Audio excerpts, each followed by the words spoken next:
I was 21 years old when this happened. This was back in 2017.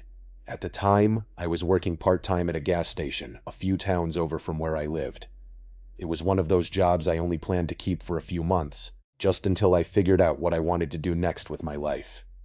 The shifts were usually pretty easy. A lot of ringing up snacks, cigarettes, and soda, more so than the occasional person paying for gas in cash. During the day, the job was a little annoying, but totally normal. The nights, though, were a completely different story. The night shifts dragged on forever. The place felt way too bright on the inside and way too dark on the outside.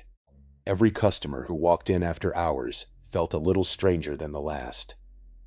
That night, I was working the closing shift entirely by myself, and it is something I still think about all the time. The store was scheduled to close at midnight. Around 9 or 10 at night, the phone on the counter started ringing. I answered it without thinking anything of it. But the second I picked up the receiver and put it to my ear, I heard this really weird voice. It was low and drawn out, like someone trying to sound like a killer in a horror movie. It reminded me right away of Ghostface from the movie Scream. It sounded really forced, like someone trying way too hard to do an impression, but yet it was still incredibly unsettling to hear in an empty store. The voice asked me if I was all alone in the store. I just stood there and stayed quiet for a second, trying to process it. Then I said something sarcastic like, "Yeah, you got me," and I hung up the phone. I figured it was just one of my friends messing with me. I immediately texted our group chat and asked which one of them was calling the store, pretending to be a serial killer. They all found it funny and acted totally confused at first. One of them, Mike, asked what I was talking about. Then another friend, Sarah, said she was at home watching television. I assumed they were just lying to me, because that would have been the obvious response if they wanted to keep the prank going. About 10 minutes later, the phone rang again. I picked it up and heard that same fake horror movie voice. This time, they asked why I hung up on them. I once again tried to play it cool and sarcastically said, "All right, you got me." The voice let out this soft laugh that sounded weirdly real, not playful or joking like I expected. Then the caller said, "I shouldn't be rude to people who know where I am." I hung up the phone again, but this time I felt a little off. It was probably still a joke, but there was something about how calm the person sounded that really got to me. I kept trying to shake the feeling off. Customers were still coming in at that point, enough to keep me distracted. People were getting gas, buying beer, and getting lottery tickets. But every single time the crowd slowed down, I found myself looking at the phone. It rang a third time around 10:40. I answered it, and I immediately regretted doing so.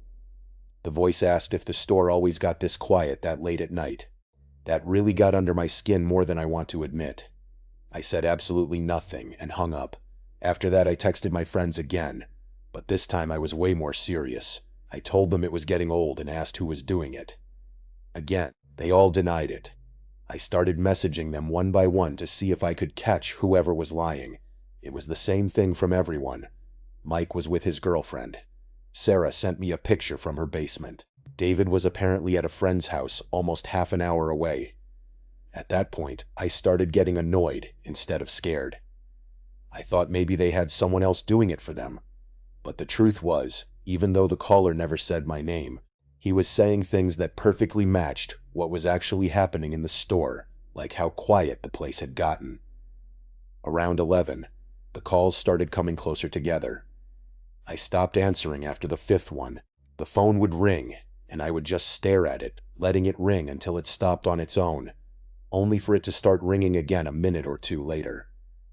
That went on for maybe 15 minutes. I started checking the security cameras more often. There were a few cameras around the outside of the building, and a few on the inside. The store sat entirely by itself off a stretch of road that got pretty dead at night. There was a small patch of woods behind one side of the building, and an alleyway area where the dumpster was. The outside cameras were not great. They had big blind spots, and the picture quality at night was really grainy. Still, I kept flipping through the camera channels, half expecting to catch one of my friends crouched outside laughing. I did not see anyone, though. Then, I started hearing little sounds outside, which at first I told myself was just the wind or nothing at all. For example, there was a light tap somewhere on the side of the building. Then what sounded like a light scrape near the side wall.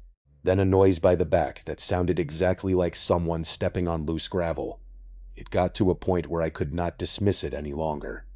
I texted the group chat again and told them to seriously stop. I even sent a picture of the empty store and wrote that this was not funny anymore. They kept denying it.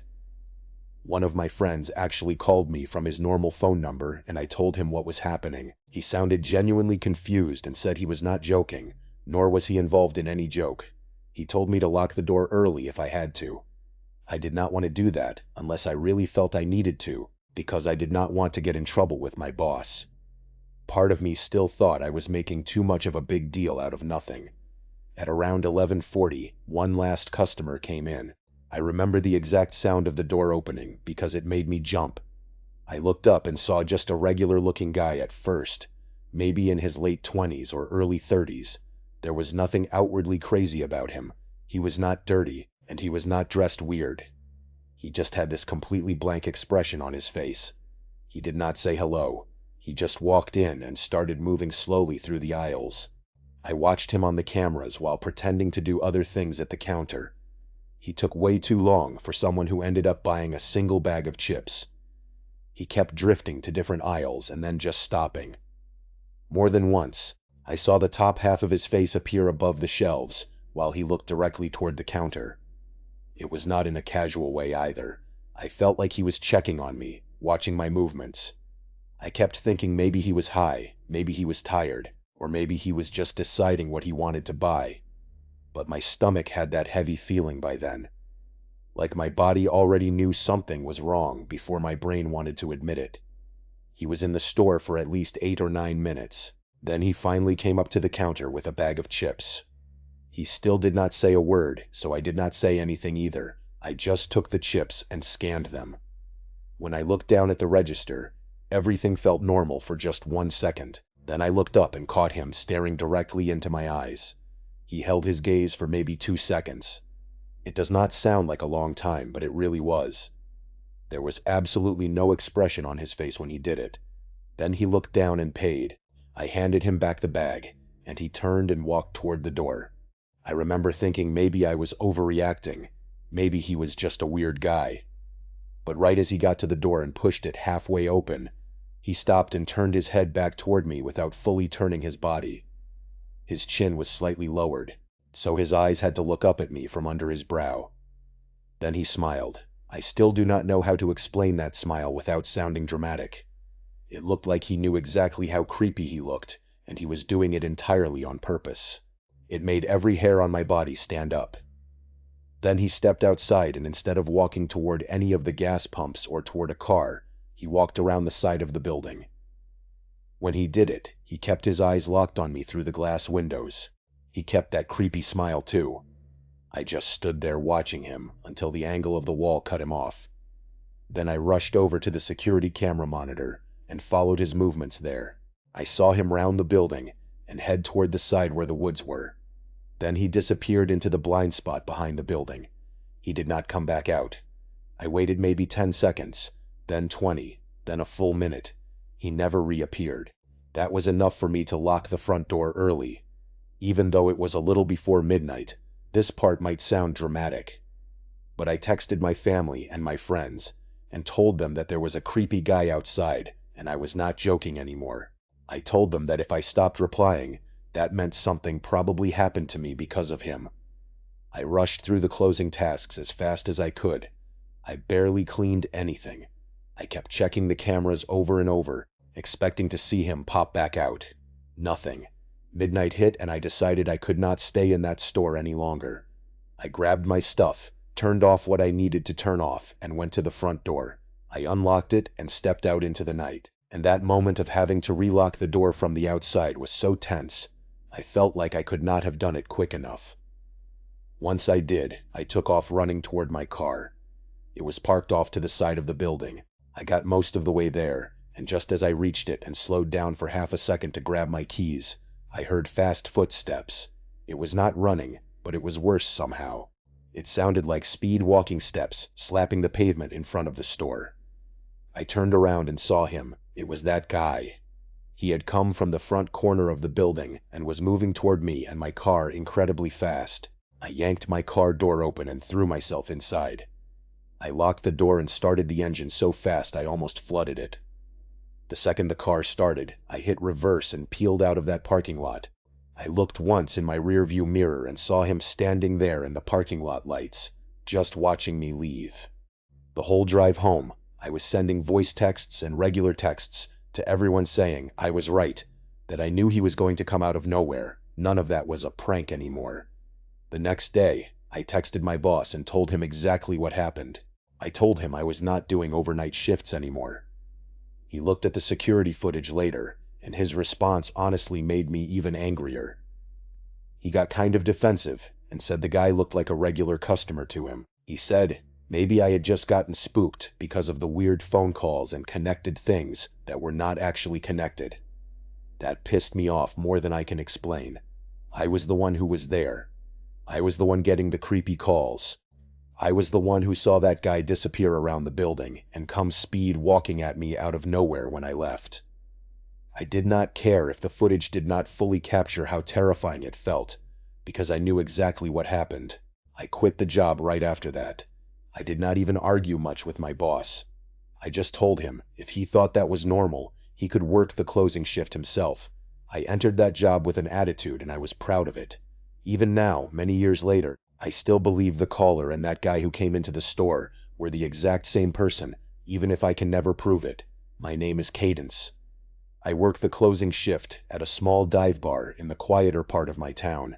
The place is located right off the highway, but the parking lot also has a back entrance that is available to the general town. It is nothing fancy, just a dimly lit spot where the regulars know each other by name, and the jukebox has been playing the exact same rotation of classic rock songs for years.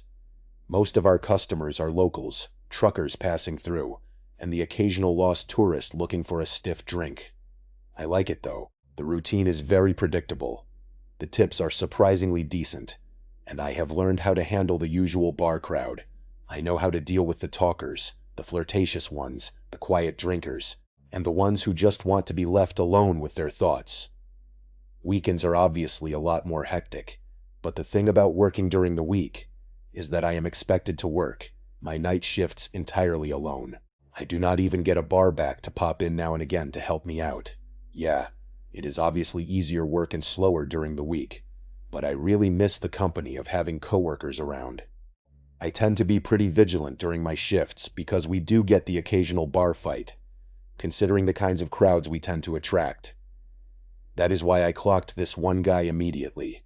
It was sometime after 1:00 in the morning on a Tuesday when he walked in. If I had to guess, I would say he was in his late 40s. But he was extremely clean-cut and well-groomed. He did not have the kind of look you would expect from a guy his age in an area like this. He was wearing a black turtleneck underneath a long black trench coat. He was definitely well-dressed, but casual about it. I am not entirely sure how to explain it, but he had this aura of sophistication about him that makes you think of money. Real money, not the loud, look-at-me kind of wealth. He glanced around the bar slowly before walking swiftly over to the counter and taking a seat. I also remember him having oddly good posture, but that is neither here nor there. When I walked over to take his order, he glanced at the bottles behind me and ordered something top shelf without any hesitation. As I was pouring his drink, he asked me if I liked working here, and he had a polite smile on his face. It was a normal enough question for a customer to ask, so I answered him honestly. I told him yeah, and smiled back. I then made some kind of joke about being a bartender or something. I wish I could say I got a creepy vibe from him right away, but that is not the energy he was giving off. He genuinely seemed like a stand-up guy, kind of like the single dad at his kid's baseball game that gives the whole team a high five after a match. He chatted with me for a bit, which I did not mind at all since the bar was pretty quiet at that point of the night. Eventually he asked me if I ever thought about doing something bigger with my life, which I admit was somewhat bizarre to hear from a stranger. Again, though, it was not a totally creepy question given the nature of the situation. I gave him my standard bartender smile and told him I was happy with where I was for now. He nodded his head and sipped his drink, seemingly disappointed at my answer, for reasons I did not understand at the time. After a long pause, he asked me what time I got off work out of nowhere. That question really surprised me.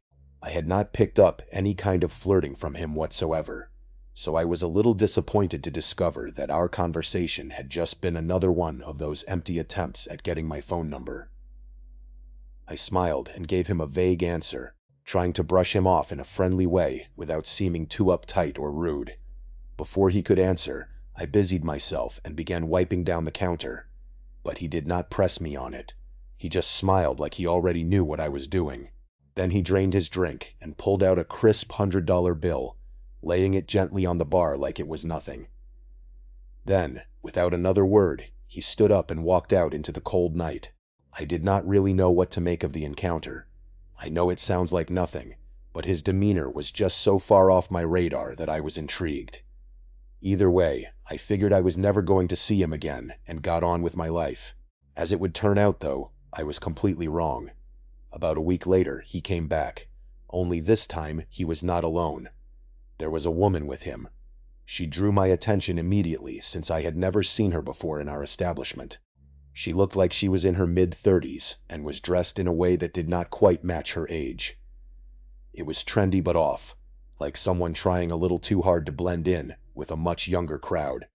I watched her closely as the two of them approached the bar. Everything about her seemed incredibly calculated, from the way she smiled too easily to the way she leaned against the bar like we were already close friends. As I was setting down napkins in front of them, the very first thing she said to me was not a hello or a drink order, but a compliment. She put on this overly joyful smile and told me that I was so pretty. Her fingers brushed against my arm as she said it, lingering just a second longer than what is normal. I laughed and thanked her, but I could instantly tell that something was off about this woman. The man did not speak at all, which I thought was also a little strange, given that he had been so talkative the last time he was in. They ordered some drinks and I poured them, and that is when the invasive questions came flooding in. The woman asked me how long I had been working here, along with how old I was, and a bunch of other small talk questions like that. I answered in short, polite sentences, but I got the distinct sense that this was not just friendly small talk. She was studying me. At one point, she looked over at the man, and it seemed like they were communicating despite not speaking out loud. She looked back at me and told me that she ran an exclusive event club. She leaned in a bit as she said it, lowering her voice as if to prevent her from being overheard by any other patron in the bar. She told me that she is always looking for young, fun people for private parties, and that I would make a killing, like 10 grand for a single weekend. I let out a small, forced laugh and told her it sounded too good to be true. She insisted that it was completely real, and told me that a bunch of girls just like me worked for them. Her smile never faltered for a single moment, which was starting to really creep me out. She steered the conversation back to the job, circling around the same words. Fun, safe, exclusive. Then, very casually, she said that I should step outside for just a second. She said there was someone outside who could explain it better. My pulse kicked up instantly. I was not playing around at that point. I did not even bother pretending like I was not creeped out. I told her I was good, and I said it in a very firm voice. There was no smile on my face this time. Just then, a group of customers walked in, laughing and talking loudly. The woman's expression changed in an instant, her friendly mask slipping just slightly before she turned to the man beside her. Without another word, they both stood up and left. I would be lying if I said I was not deeply unsettled after that. Those random people had just propositioned me for God knows what. I told my coworkers and my boss about the situation, and we all agreed to keep an eye out should those people return. My boss assured me that he was always just a 15-minute drive away should I ever need him, and the bar security cameras were typically enough to deter any bad behavior. There was not really much I could do beyond that. It is not like those people had done anything illegal. I tried to push the thoughts out of my head, but a few nights later, after closing up the bar, I saw the car. It was parked right across the street, engine turned off, just sitting there in the dark. I tried to tell myself it was nothing, but the feeling of being watched crawled over my skin like static. As I walked to my car, I kept my head down, my keys clutched tight in my hand. When I pulled out of the parking lot, I checked my mirrors.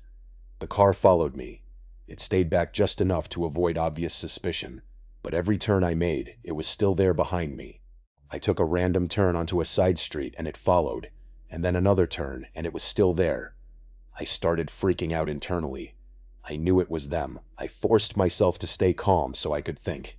Then, without hesitating, I navigated my way and pulled directly into the parking lot of a police station, gripping the steering wheel so tightly my knuckles practically turned white.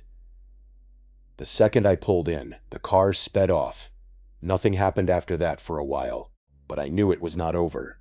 It turned out I was completely right. It was a slow weekday shift, with barely anyone coming in. By midnight, I was wiping down the counter, half thinking about closing early, when the front door creaked open. It was the woman. I immediately sent my boss a text as inconspicuously as I possibly could. I looked back up, and the woman was staring at me with that exact same artificial smile. She walked slowly to the bar and sat down with her hands folded neatly. I was debating just telling her to leave, when she said she thought she would come check on me. My stomach started twisting, but I did my best to hide my fear. I told her we were about to close and that she had to leave, but she made this pouty face and asked for just one old-fashioned.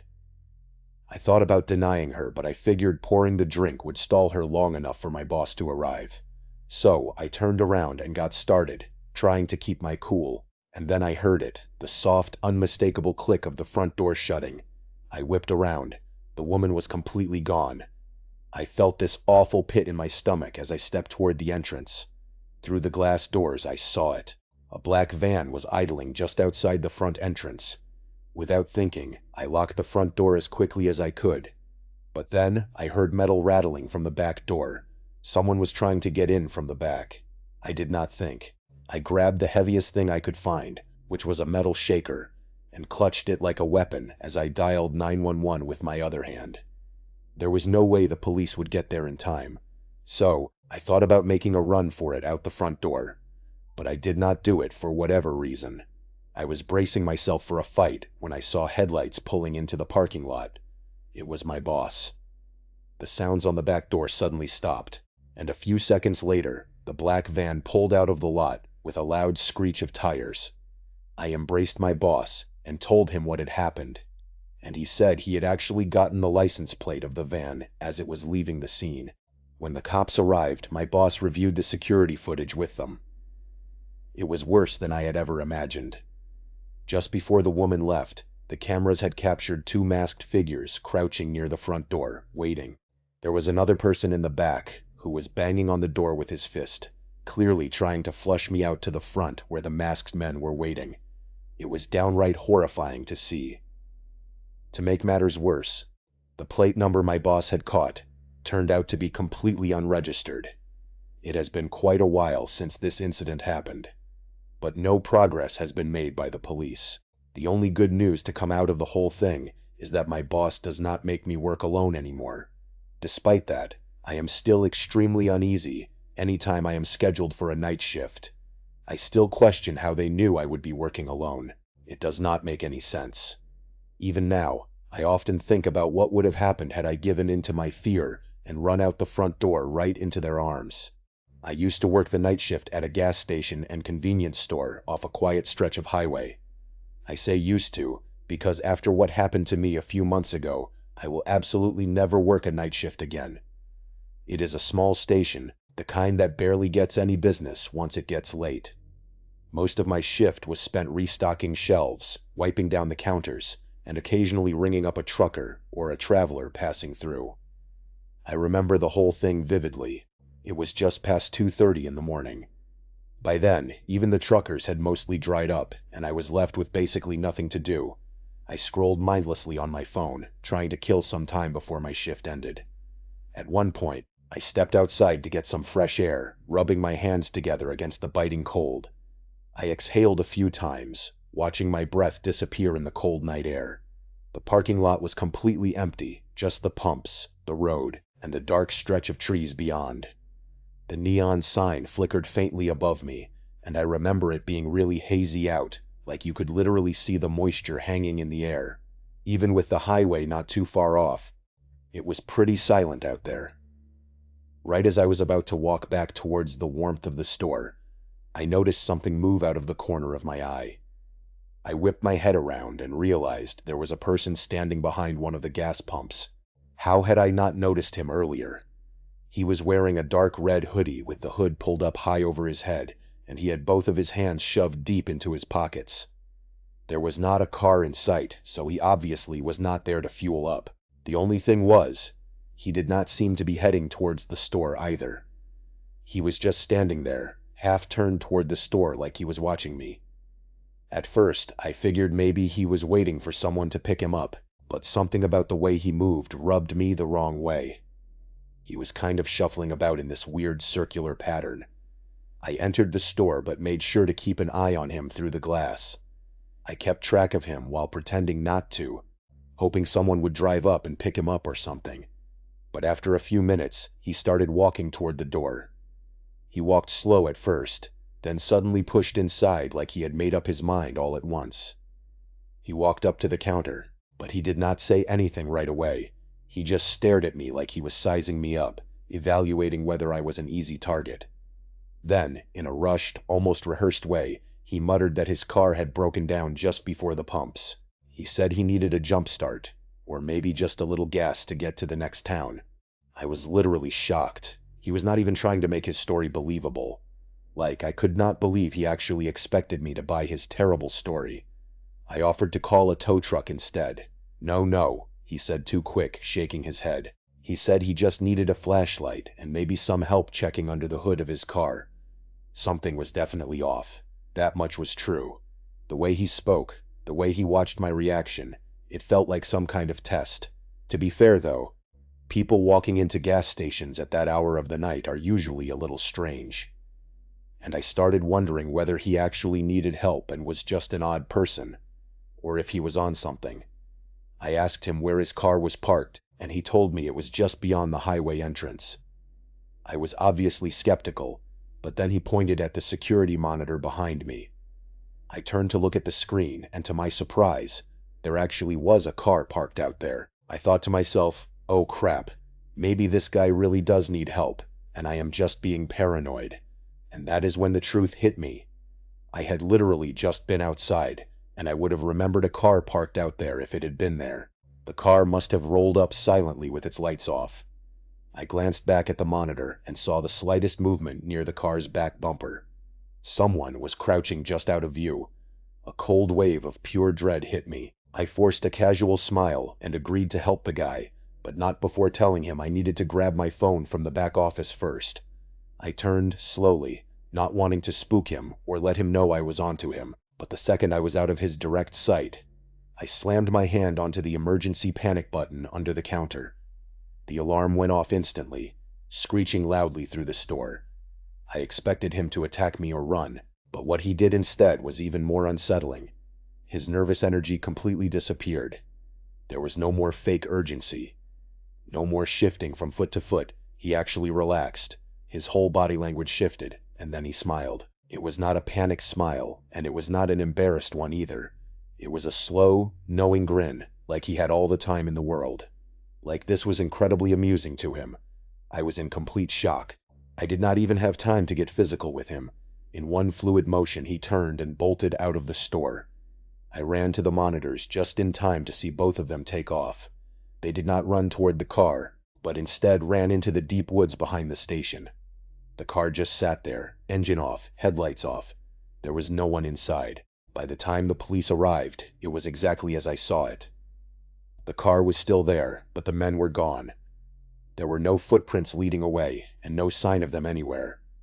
And then one of the officers pointed something out, something I had not noticed before. The front passenger door of the car was wide open. There had been a third person inside the vehicle the entire time waiting. The police took my statement down. I turned over the surveillance footage, and that was that. A few days later, they followed up with me. They had the car towed and ran the plates. It turned out it had been reported stolen nearly a week earlier, over 100 miles away. No one had come forward to claim it. There were no reports of missing persons, No other crimes linked to it. Just an abandoned vehicle in the middle of nowhere with no explanation. That was months ago, and still nothing has been solved. I do not know why convenience stores are such popular targets, but I can say for sure that I will never work another night shift again.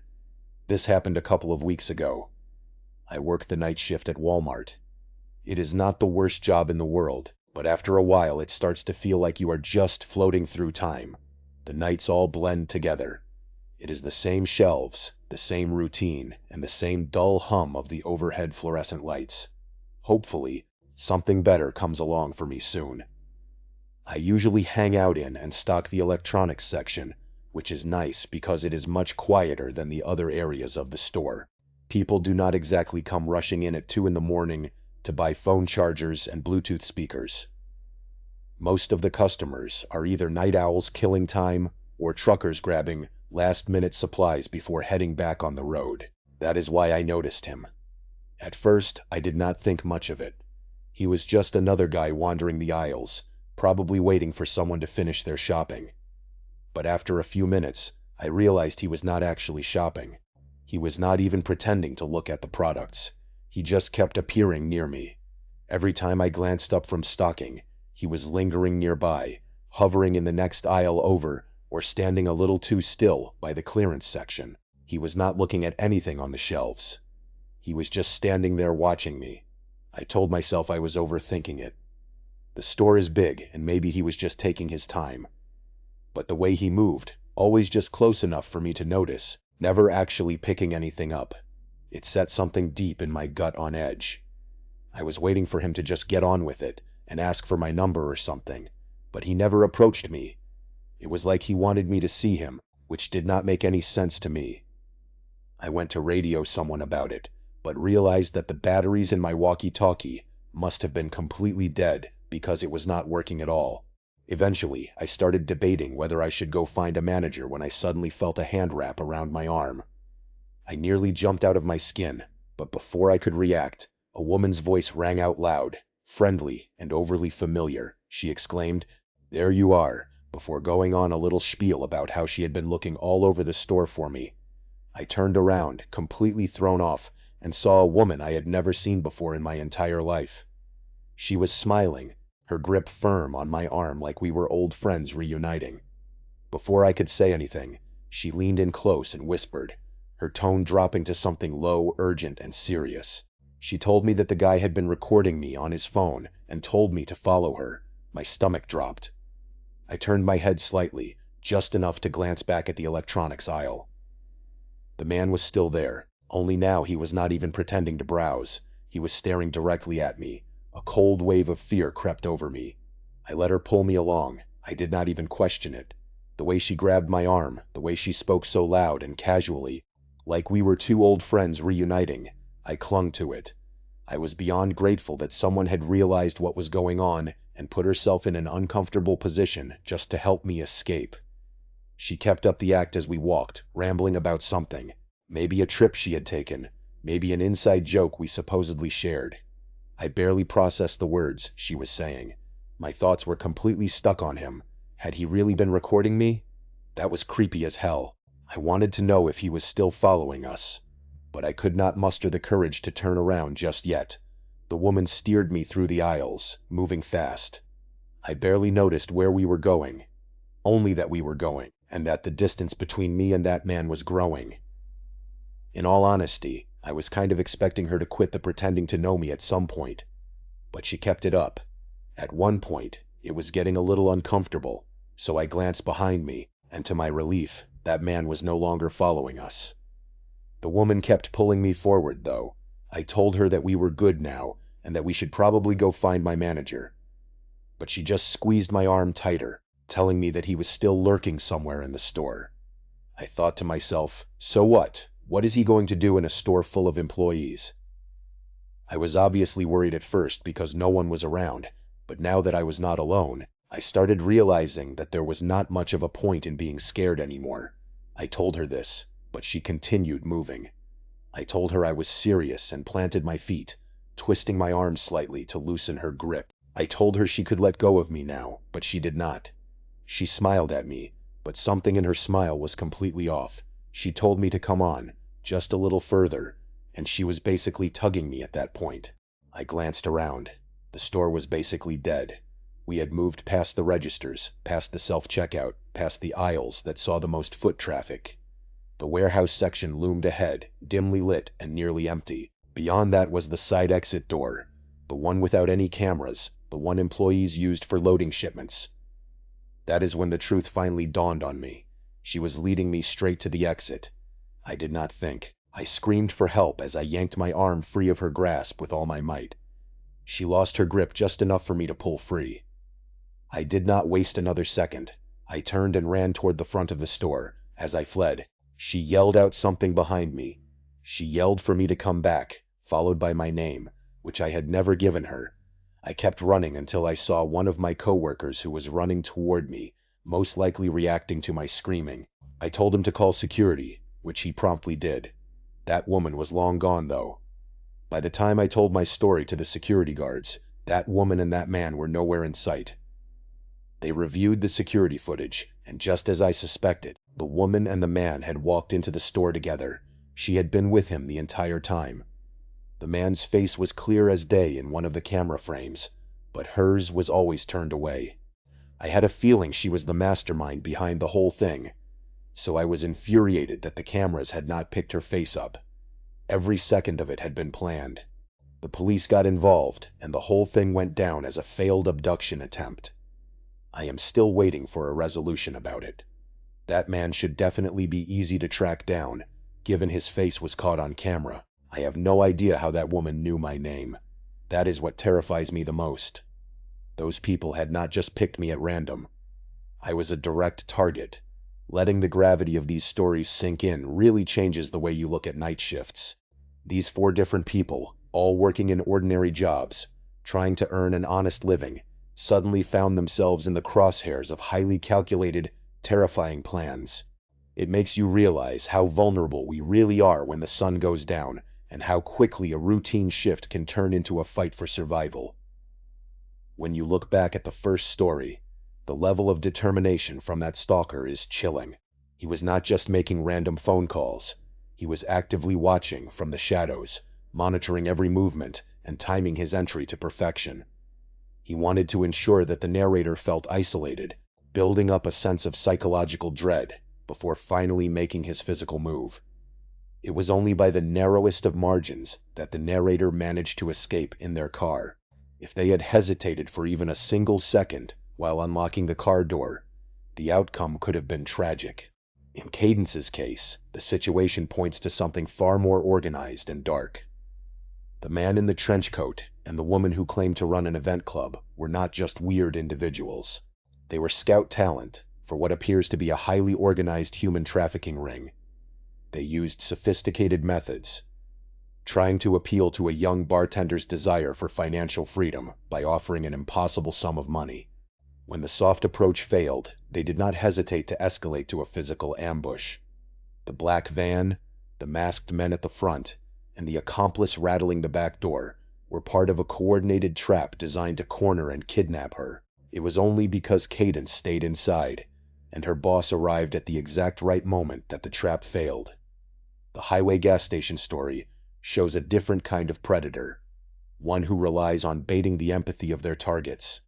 By pretending to have a broken-down car, the man in the red hoodie tried to lure the worker away from the safety of the store and into a blind spot.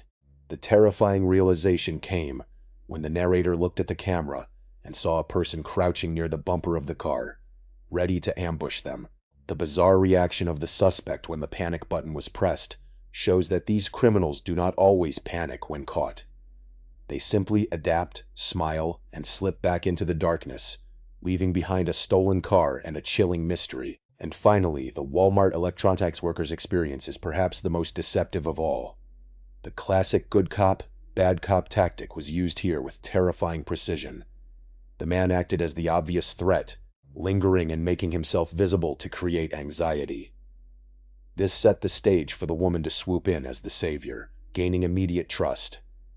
By convincing the worker that she was being recorded, the woman easily took physical control of her, steering her away from the crowded registers and toward an unmonitored exit. Knowing the worker's name suggests that they had been stalking her for a long time, learning her schedule, her habits, and her personal details. All of these stories share a common thread. The victims trusted their instincts. They did not ignore that heavy feeling in their stomachs, that biological warning system that tells us something is wrong before our logical mind can fully explain it. It is a powerful reminder that sometimes being polite is not worth the risk. If you ever find yourself in a situation where your gut is telling you to run, do not worry about making a scene or looking dramatic. Just run. The dark streets, the quiet highway stations, the empty bars, and the cavernous stores at night will always hold a certain level of mystery. There are people who use the cover of darkness to search for the vulnerable, hoping to find someone who is too tired, too distracted, or too polite to fight back. We must remain vigilant, look out for one another, and never underestimate the dangers that lurk in the quiet hours of the night. Thank you so much for watching. Let me know what you thought of today's episode in the comments. And remember, we have a whole playlist of true crime episodes ready for you to binge right now. Until next time, see ya.